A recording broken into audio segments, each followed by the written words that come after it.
How to add a coupon pop-up to Wix. So in order to add those, click on this plus icon. And then from in there, head over and then go to Layout Tools.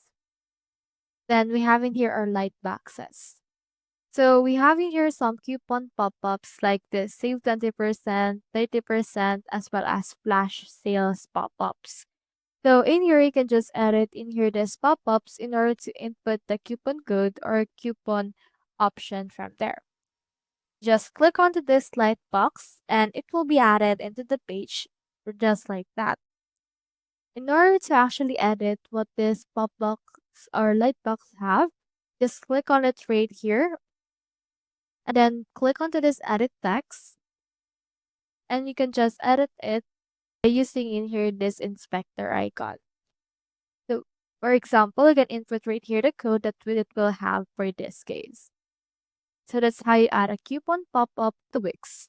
Hope we helped.